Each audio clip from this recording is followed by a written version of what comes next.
Test, test. Okay, here's a weird podcast. Let's give this a try.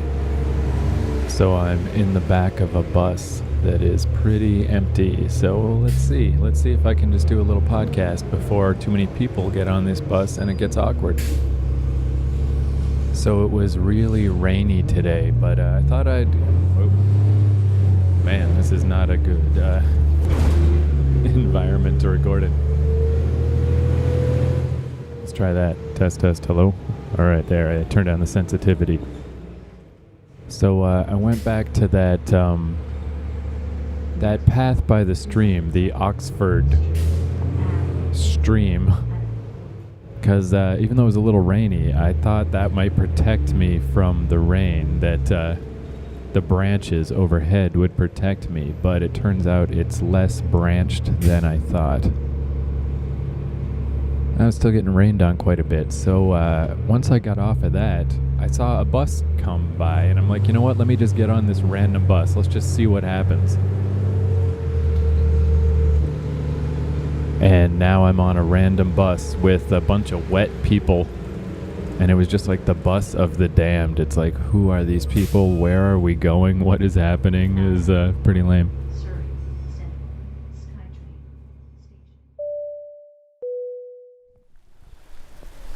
Okay, well that didn't work because some guy got on the bus. So that's good though. He saved me from myself and my really bad plan of recording a podcast on the bus. So rainy day, I rode the bus around all day, whatever. I'm getting rained on right now, so I'll try to keep this short.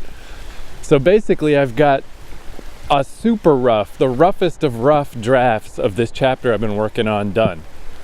Where I was saying a few days ago when I went to the casino and I just wrote out some weird stream of consciousness, like really rough notes. Instead of going back and fixing those, I just wanted to keep moving with this chapter.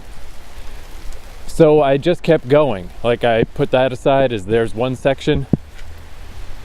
And then I wrote another one like that, like just really rough notes, really scant.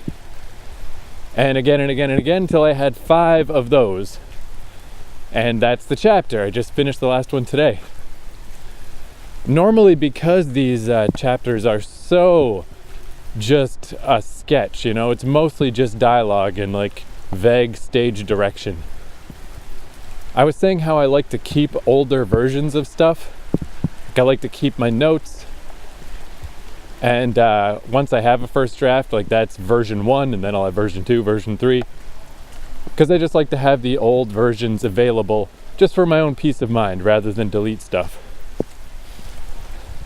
Normally, this ridiculously rough skeleton of a chapter, this is not something I would keep because this is shit, man. It's really shitty, you know, it's real bad. But I've got this kind of fantasy of in the future, someday, if I finish this book and if this is a cool book and if people like it, if I could someday release the notes, you know, like here's what it looked like while I was working on it. I think that would be really neat. It would be a really cool counterpart to this podcast. Whether that will ever happen or not, who knows? But what I did is I took these really rough notes that I normally would just rewrite into the first draft, and I did put them aside. I saved them just in case someone in the future is curious. It's funny, like, to even imagine that anyone would care about any of this stuff. There's a huge chance that no one will ever give a shit. But, you know, you miss every shot you don't take, right? If you don't at least kind of pretend that maybe your book is going to be a cool, important thing, it's not going to accidentally be a cool, important thing. I'm prepared for the tiny potential chance that this whole project is neat and interesting. And if it isn't, well, whatever. No skin off my dick, man. So yeah, I put those aside just for posterity. And now my job is to rewrite those into, like, again, because I like the, you know, the forward momentum thing, and I don't particularly want to dwell on rewriting sections for this first draft through. But this chapter, I mean, this is beyond bad. Like, I'm okay with a chapter being bad, but it has to at least be a recognizable book. Like something that if it accidentally got published, if a wizard published it, then, you know, you could at least look at it and go like, okay, this does look like a book, it's just a bad book. Where in the state that this chapter's in, it doesn't even look like a book, it's clearly just notes. So yeah, I got to at least write it up to the point where it looks like a book. And that will be official first draft. So that's my plan over the next few days, is I've got it still in these like 5 sections. And this is more of a utilitarian task now, not a creative one as much. So maybe I'll aim for 1 per day. One of them's really short, so maybe even quicker than that, but that seems pretty reasonable. But again, I'm not going to push myself, you know? I'll just continue to move forward and let nature take its course. And I think I'll talk a little more about the content of this chapter tomorrow, but right now I'm getting rained on. And I did drop this recorder in my buddy Mike's toilet once, and it still survived, but I mean, I shouldn't have it out in the rain. This is a bad idea. For Song of the Day, though, here, let me just duck under this tree. This is a little bit drier. Man, this one just got me just now, just on the way back home on the SkyTrain.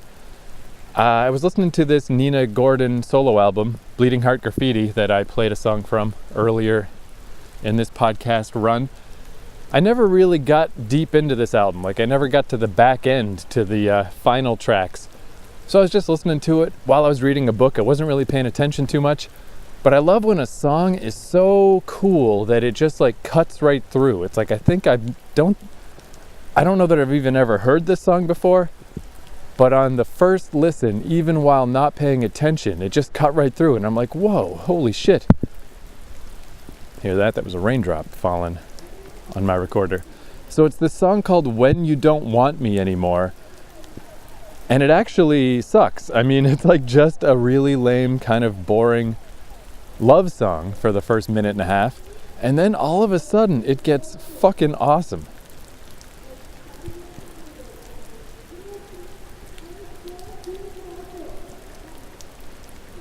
What the hell is that in the distance? I don't know, I turned up the sensitivity, but I couldn't make that out. I don't know what that is. Something loudspeakery happening. Maybe there's a social revolution happening that I'm fully unaware of. Because I'm in the woods getting rained on, and I'm going to play a bit of this song. So just listen to this part of this song. It just all of a sudden kicks into gear. Man, what is that? What the fuck is that? Man, that is really eerie. What the hell is that? You know what, let's just walk toward the noise, because what the fuck is going on?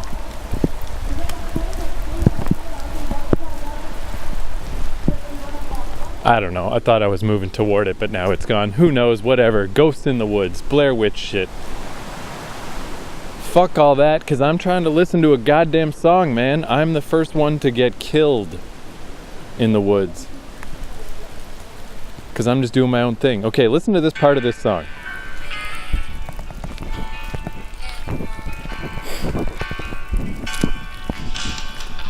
Love dies, everyone lies. You did your best and so did I. But everybody has to give up sometime. Young gods, alien gods, I must fall. Everybody.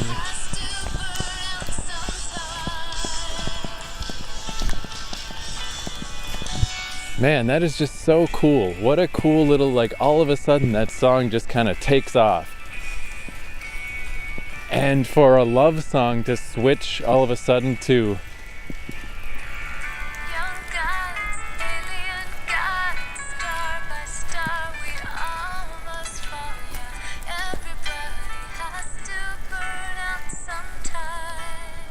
young gods, alien gods. I love that. That is such a weird thing to say. That is just such a weird way to characterize a romance that's over. But it's really awesome. Like, it's just such an unexpected turn of phrase. It's so weird, but man, I love that. Like, especially just like a teenage romance or whatever. Young gods, alien gods, of just like, that it feels so towering and so big and so important and just so weird. Like, what is this creature? What is this other person? How am I supposed to fucking deal with this? Awesome. And I think I found the source of the woods noise. It's just someone in an apartment playing really loud music. Little weird for a Tuesday night. Not especially Canadian. Not very neighborly. Seems a little weird. It's not crazy late, but I mean, it's like 9:15, and that's like really loud. So hey, whatever. Good luck. Good luck to you and your party. But we'll have our own fucking party, a Nina Gordon party. So here's When You Don't Want Me Anymore by Nina Gordon, and I will talk to you tomorrow.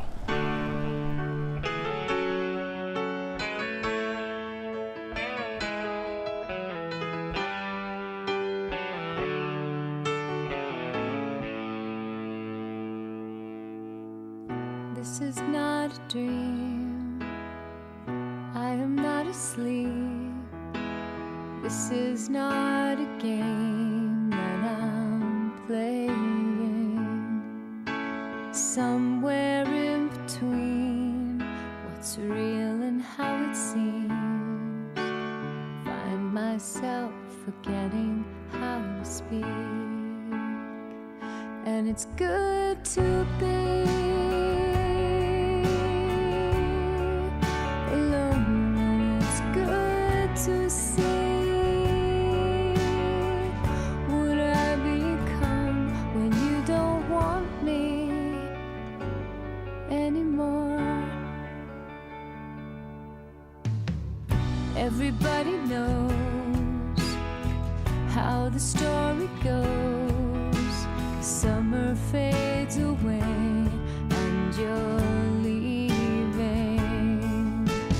Welcome to the world of your former favorite girl.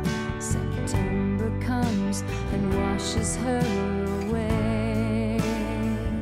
And it's good to be alone, and it's good to see what I become when you don't want me anymore.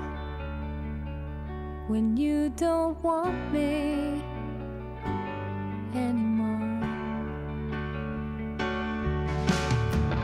Love dies, everyone lies. You did your best and so did I, but everybody has to give up sometime. Young gods, alien gods, star by star, we all must fall, yeah.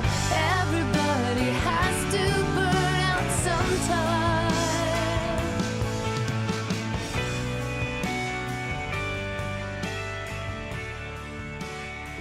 Turns out this shit is coming out of like everybody's house. What is going on here? Is it fucking Eurovision or something? What is going on? It's clearly some televised event that everybody's down with. I don't know, whatever it is, it sounds like it sucks. Man, yeah, it really is like every house. What is happening? This is like the goddamn pod people. But it's like a mania has swept over the neighborhood. Or everyone is just listening to shitty mambo music. This is really weird. All right, talk to you tomorrow.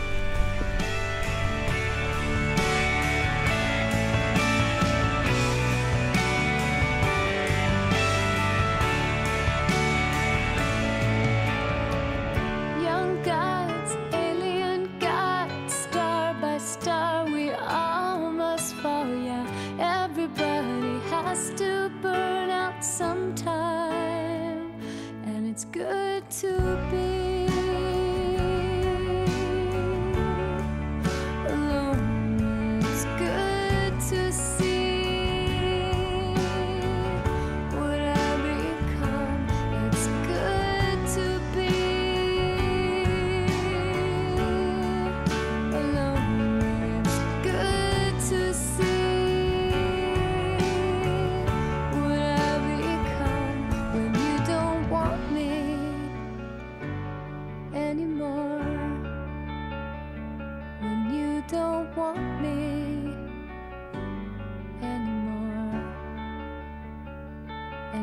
don't want me.